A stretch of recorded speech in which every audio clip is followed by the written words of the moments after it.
So, thank you very much, the Speaker, the President, the Prime Minister, fellow members, colleagues. It is indeed a fact that this country is bleeding. Wakenya wengi wanaumia. Iwe we ni mzee, we ni mama, we ni kijana, unaumia.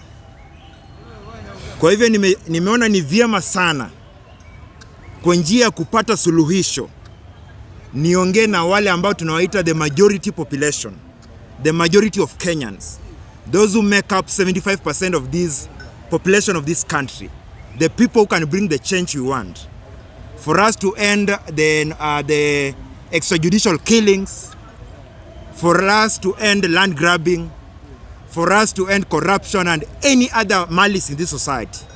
We need the youth who form the greatest part, the greatest chunk of people in this country to come together and make the ultimate decision over transformation of this country.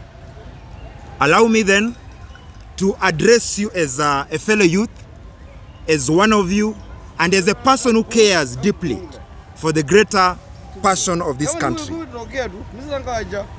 Vijana power. Vijana power.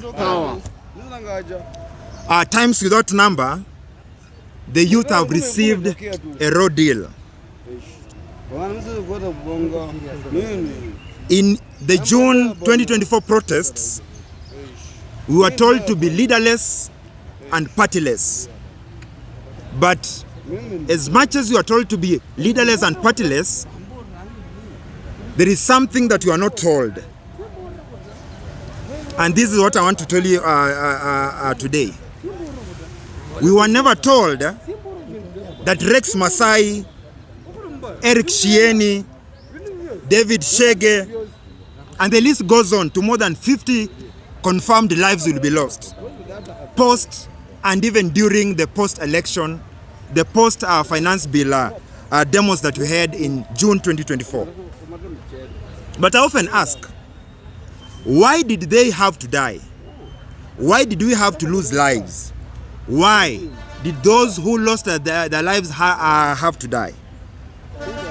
Cui bono, that is in Latin to mean who benefits from the loss?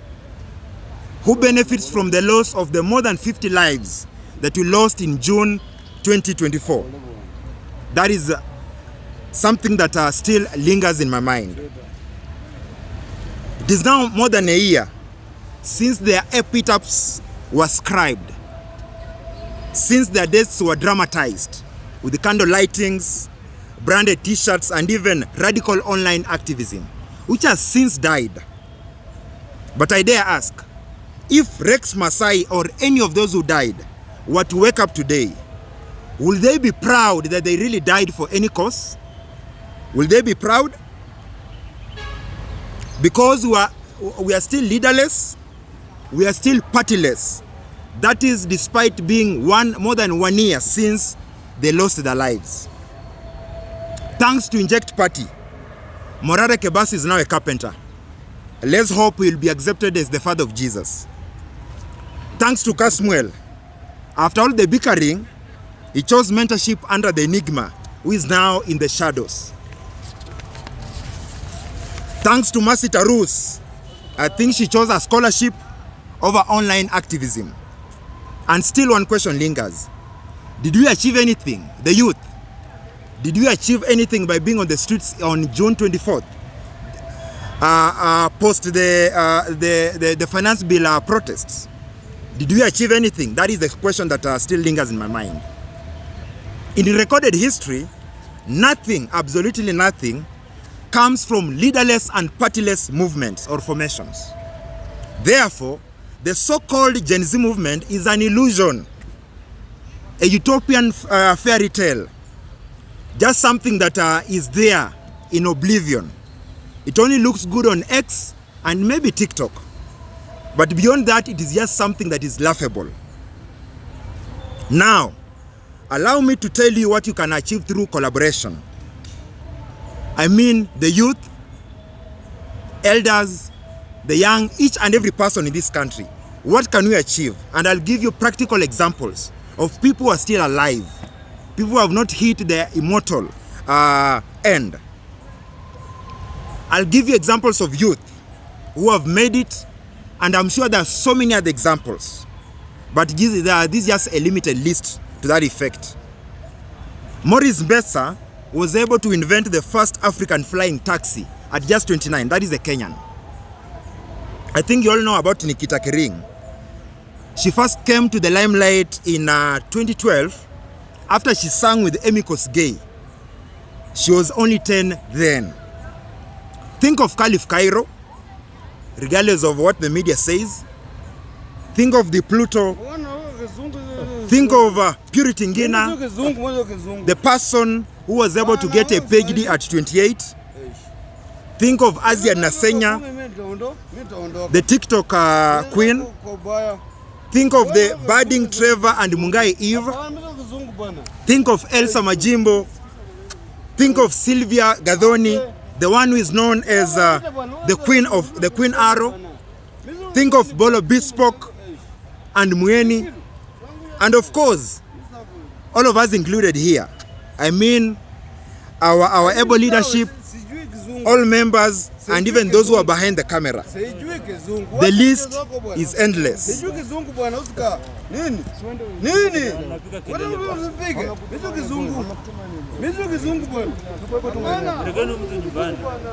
Whether you are on TikTok, receiving flowers at 1 a.m. or on OnlyFans, sending nudes to strangers in distant nations, you can make a change. Whether you are teaching Forex or doing Nigod deals, you too can make a change. Now think of politics. How can a leaderless, partyless movement bring change? How can a leaderless, partyless movement bring any change? Your guess is as good as mine. It will never come, not in this world, not in this generation, not in the next. We are 75% of the Kenyan population. That is raw and untapped power that can be used by all of us. Through collaboration, we shall achieve the following.